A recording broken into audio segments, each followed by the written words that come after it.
ဟုတ်ကဲ့အားလုံးပဲမင်္ဂလာပါကျွန်တော်ညီညီပါကျွန်တော်ဒီတစ်ခေါက်ကျွန်တော်တို့ရဲ့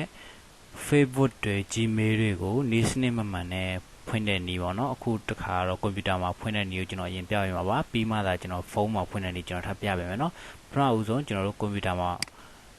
မှာဖွင့်ဖို့အတွက်ကျွန်တော်တို့ browser တစ်ခုဝင်လိုက်ပါကိုယ်မှာရှိတဲ့ browser ဘယ်ဟာပဲဖြစ်ဖြစ်ပေါ့နော်ဝင်လိုက်ပြီးတဲ့အခါကျရင်ကျွန်တော်တို့ Google ကိုသွားပ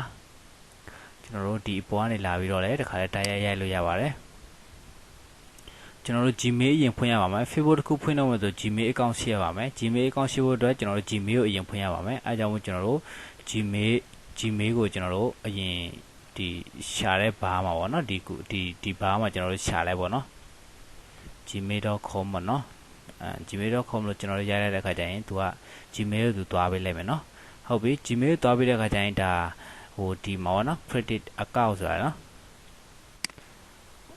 ်အဲ့ဒီနေရာကိုလာပါကျွန်တော် Gmail အသစ်ဖွင့်ဖို့အတွက်ပေါ့နော်ကျွန်တော်တို့လည်းပေါ်ချင်မှပေါ်မယ်ကျွန်တော်ခုနကရှာသလိုပေါ်ရင်လည်းပေါ်မယ်မပေါ်ဘူးဆိုလည်းသူကတခါတည်းဟိုမှာ Google အောက်မှာသူကဒီ gmail.com ဆိုပြီးတော့သူကပေါ်လာလိမ့်မယ်နော်အဲဒါဆိုကျွန်တော် Gmail ဖွင့်ဖို့အတွက်ကျွန်တော်ပထမဦးဆုံးဒီကိုလာပါမယ်ဒီမှာကျွန်တော်တို့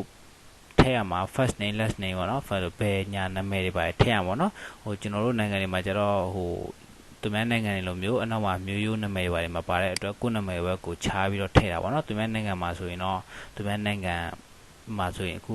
Ronaldo လို့ဆို Cristi Ronaldo ဆိုရင်သူကအဆင့်မှာ Cristi တဲ့အနောက်မှာ Ronaldo အဲ့လိုပေါ့နော်အဲ့ဒီဘောပါတော့ကျွန်တော်တို့မှာမရှိတဲ့အတွက်ကျွန်တော်တို့ရဲ့နာမည်ကိုပဲကျွန်တော်တို့ခွဲပြီးတော့ထည့်ရမယ်အဲ့ဒါဆိုကျွန်တော်နာမည်တခုခုကိုကျွန်တော်တို့နာမည်ကိုကြိုက်တဲ့နာမည်ပဲဖြစ်ဖြစ်ကိုနာမည်အရင်ပဲဖြစ်ကိုထည့်ချင်တာထည့်လို့ရတာပေါ့နော်ကျွန်တော်တော့ကျွန်တော်ပထမဦးဆုံးကျွန်တော်ကောင်လေးပေါ့နော်ကောင်လေးလို့ကျွန်တော်ရိုက်လိုက်မယ်အောက်မှာဆိုကျွန်တော် Gmail ဒါ Gmail ဖြစ်ပါပြီဒါ Gmail ကတော့အတိအကကြပါတယ်ဒီ Gmail ကိုဟိုတများအောင်မပြနဲ့ပေါ့နော်ဒါတော့အခုကျွန်တော်ဖွင့်ပြတဲ့အတွက်ကျွန်တော်အကုန်လုံးပြပေးမယ်ဒါပေမဲ့ကျွန်တော်ဟာတော့မယူနဲ့ပေါ့နော်ကဲအဲ့ဒါဆိုရင်ကျွန်တော်တို့ဒါ Gmail တခုခုကိုပိုင် Gmail ပေါ့နော်အဲ့ဒါ Gmail ကျွန်တော်တို့ရိုက်ထည့်ရမယ်ကိုကြတဲ့နာမည်ရိုက်ပါနာမည်နဲ့ကဏ္ဍနဲ့တွဲပြီးတော့လည်းရိုက်လို့ရတယ်မတွဲလည်းရတာပေါ့နော်ပြီးရင်ကျွန်တော်တို့ဥပမာပေါ့နော်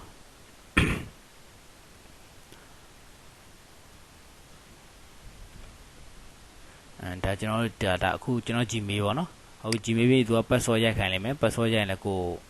ကိုမှတ်မိမယ် password ရိုက်ပေါ့နော်ဒါတော့ Gmail ကျွန်တော် Gmail ကျွန်တော်လိုချင်တဲ့ Gmail နာမည်ကိုကျွန်တော်ရေးလိုက်တယ်ပေါ့နော်ဟုတ်ပြီအဲ့ဒါဆိုကျွန်တော်တို့ password ကြတော့ကျွန်တော်တို့မှတ်မိတဲ့ password ကျွန်တော်တို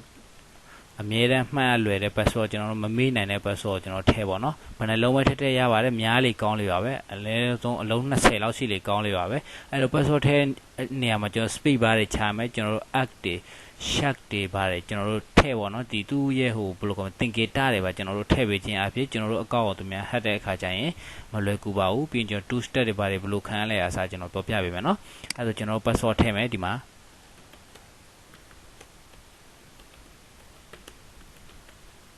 ဟုတ်ပြီ password ကဏ္ဍများလေးကောင်းလေးပါပဲကျွန်တော်တို့မမေ့တဲ့ password ပေါ့နော်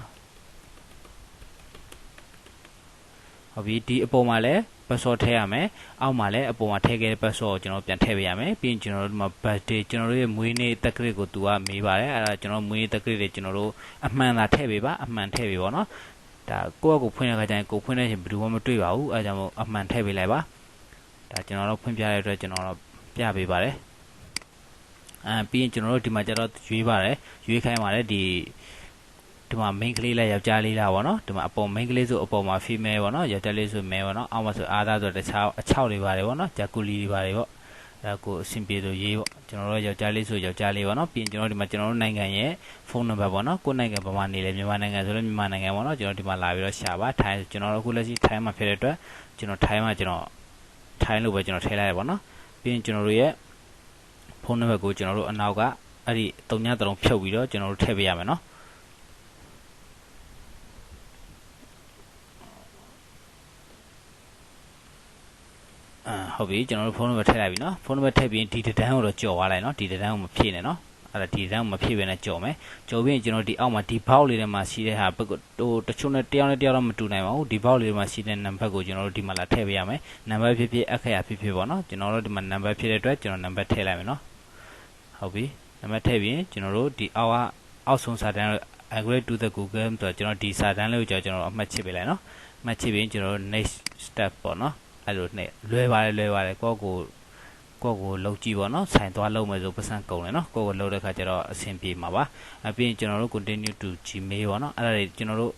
အစဆုံးကျွန်တော်နှိပ်ပေးလိုက်ပါ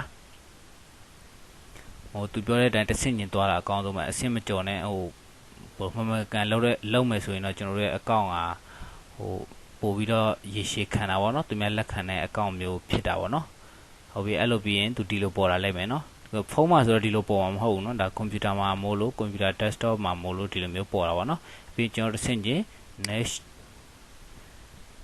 ကျွန်တော်ဒီလိုပဲဆောက်ပြီးတော့ကျွန်တော်နှိပ်ပါပေးရမယ်เนาะဒီ next ဆိုတဲ့စာတန်းလေးပြရင်ကျွန်တော်ထပ်နှိပ်မယ်သူပြီးတဲ့အထိကျွန်တော်နှိပ်ပေးရမယ်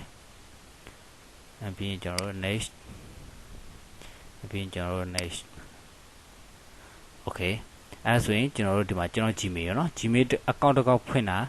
3မိနစ်မကြာပါဘူးအဲ့ဆိုရင်နောက်ဆိုကိုလောက်တဲ့ခါကျရင်အဆင်ပြေလိမ့်မယ်လို့မျှော်လင့်ပါတယ်အဲ့ဆိုရင်အခုတော့ Gmail တော့ဒါပြီးသွားပြီเนาะဒါ Gmail ကျွန်တော် Gmail ပြီးသွားပြီပေါ့ Gmail ပြီးသွားတဲ့ခါကျရင်ကျွန်တော် Facebook ထပ်ဖွင့်မယ်ဒီ Gmail နဲ့ပဲကျွန်တော်တို့ Facebook ဖွင့်ရမယ်เนาะ Facebook ဖွင့်ဖို့အတွက်ကျွန်တော်တို့ Facebook ကိုတွားပါဒီရနေပြီးတော့ share www.facebook.com ကိုရိုက်ပြီးတော့ Google နဲ့ share ပြီးတော့တွားလဲရပါတယ်ဟုတ်ပြီကျွန်တော် Facebook မှာလဲကျွန်တော်ဟိုနာမည်ရလဲခုနကကျွန်တော်ကောင်လေးပေးတာဒီမှာလဲကျွန်တော် page နဲ့နာမည်ပေးလို့ရတာပါเนาะကျွန်တော်အခုဒီမှာလဲကောင်လေးပဲပေးလိုက်မယ်เนาะမှန်လွယ်အောင်ဟုတ်ပြီကောင်လေးဒီ mobile number ဆိုတာရှိတယ်ပြီးတော့ enter mobile number အမှန်တော့ mobile number ထည့်ချင်မလို့ပါဘူး mobile number နဲ့ပဲ phone number နဲ့သုံးချင်တယ်ဆိုရင် phone number နဲ့ထည့်ပါ Gmail နဲ့သုံးချင်တယ်ဆိုတော့ခုနကကျွန်တော်တို့ဖွင့်လာတဲ့ Gmail နဲ့ကျွန်တော်အခုဒီမှာဖွင့်လာတဲ့ငယ်လေးနှစ်2016တထုံဆိုတဲ့ဟာလေးနဲ့ကျွန်တော်ပြန်ပြီးတော့ကျွန်တော်လုပ်မယ်เนาะငယ်လေး2016တထုံပေါ့เนาะဟုတ်ပြီအဲ့ဒီကောင်လေးနဲ့ကျွန်တော်လုပ်မယ်ပြီးရင် app@gmail.com ပေါ့နော်အောက်တန်းမှာလည်းဒီအောက်တန်းမှာလည်းကျွန်တော်တို့ဒီငယ်လေး2016 app@gmail.com ကိုပဲကျွန်တော်တို့ပြန်ထည့်ပေးလိုက်ပါဟုတ်ပြီ password ကတော့ခုနက Gmail password နဲ့တူချင်လဲရတယ်မတူဘဲနဲ့ကိုတည်တံ Facebook အတွက်တည်တံ password သုံးချင်လဲသုံးလို့ရတာပေါ့နော်တူရင်တော့လဲကိုမှတ်မိလွယ်တာပေါ့နော်ကိုခုနကကျွန်တော်အကြံပေးသလိုပဲကိုမှတ်မိလွယ်တယ်ကိုမှတ်မိလောက်တဲ့ဘယ်တော့မှမမေ့မဲ့ password မျိုးသုံးပေါ့နော်အဲ့ဒါဆိုရင်တော့ကျွန်တော်တို့တော်ရုံနဲ့ဟိုမှာမဖြစ်ဘူးပေါ့နော်ပြီးရင်ကျွန်တော် password ထဲအချိန်မှာလဲကျွန်တော် speed bar တွေပေါ့ခြားပေးပေါ့နော်ဥပမာပေါ့နော်ကျွန်တော်တို့အခု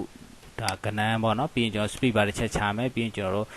add တွေ share တွေပါတယ်ညာတွေကိုထည့်မှာပေါ့နော်ပြီးရင် speed bar ခြားမယ်ပြီးရင်ကျွန်တော်တို့ဟို number တွေပါတယ်ထည့်မှာပေါ့နော်အဲ့လိုပေါ့နော်ပြီးရင်ကျွန်တော်တို့ကနန်းတွေပါပြန်ခံမှာဒီလိုပေါ့ဒါဥပမာအနေနဲ့ကျွန်တော် password ကိုဒီလိုလုပ်ပြတာပေါ့နော် password ဒီလိုမျိုးလုပ်ဒါပေမဲ့ကိုလုံးဝမှတ်မိမဲ့ password ကိုလုပ်ပါမမှတ်မိရင်တော့ internet ကိုဒုက္ခရောက်တတ်တယ်ပေါ့နော်တနေ့တစ်ချိန်ကျရင်ကို account ထဲတော့ကိုဝင်လို့မရတဲ့အခြေအနေမျိုးဖြစ်တတ်ပါတယ်အဲကြောင့်မို့မမိလွယ်တဲ့ password ထည့်ပါပြီးအပေါ်တန်းမှာ Gmail အောက်မှာလည်းအပေါ်က Gmail ပြန်ထည့်ပြီးရင်ကျွန်တော် password ထည့်ပြီးရင်ကျွန်တော်တို့ birthday မှာလာပြီးတော့ကျွန်တော်တို့မွေးနေ့ကိုထည့်ပေးဒါပေမဲ့အမှန်ကန်ဆိုပိုကောင်းပါတယ်ပြီးကျွန်တော်မွေးနေ့အမှန်ကန်ထည့်လိုက်ရတာအမှန်ကန်လည်းရတယ်ကိုဘယ်လိုပဲထည့်ချင်ထည့်ပါနော်ပြီးရင်ကျွန်တော်တို့အမျိုးသမီးအမျိုးသားရွေးပါနော်မိန်းမယောက်ျားရွေးမယ်ကြားမရွေးတာပါနော်ပြီးရင်ကျွန်တော်တို့ sign up လုပ်မယ်ဟုတ်ပြီအဲ့ဒါဆိုရင်သူကို Facebook ကိုသူ log in ဝင်ပြနေတာပါနော်ခဏလေးစောက်ပါဟုတ်ပြီ log in ဝင်လိုက်ဒီလိုမျိုးဖြစ်သွားမယ်နော်ပထမဆုံးဒီလိုဖြစ်လာမယ်ဒီလိုဖြစ်လာရင်ကျွန်တော်ဘာမှမလုပ်နဲ့ဘာမှမထည့်စရာမလိုဘူးနော်ဘာမှထည့်စရာမလိုပဲကျွန်တော်ဒီမှာ next ဆိုတဲ့နေရာကိုကျွန်တော်ဆက်နေပါပြီးရင်ကျွန်တော်တို့အားလုံးကြော်လိုက်နော်ဒီကောင်တွေကျတော့ find your friend ဆိုတော့ကျွန်တော်တို့တငယ်ချင်းကိုဒီခုဓာတ်လိုက်ရှာလိုက်ရတယ်မရှာလိုက်ရကျွန်တော်တော့မရှာပါဘူးရှာချင်းတော့လည်းရှာပါနော် skip step ပေါ့နော်ဟို skip step လို့နှိပ်လိုက်သူကတော့ Facebook ကိုသူ Facebook ထဲရောက်သွားပြီနော်ဒါကို Facebook ပွင့်သွားပြီပေါ့နော်ဒါပေမဲ့ပွင့်သွားမယ်ဒီခုတန်းမသုံးပါနဲ့ဟိုဒီကောင်လေတန်းမသုံးနဲ့ကျွန်တော်ဓာတ်ပုံရှိရင်ကျွန်တော်ဓာတ်ပုံတစ်ပုံကိုထည့်ပေးမယ်နော်ဒီကနေလာပြီးတော့ကျွန်တော်ဓာတ်ပုံတစ်ပုံကိုရှာပြီးတော့ထည့်ပေးလိုက်ပါနော်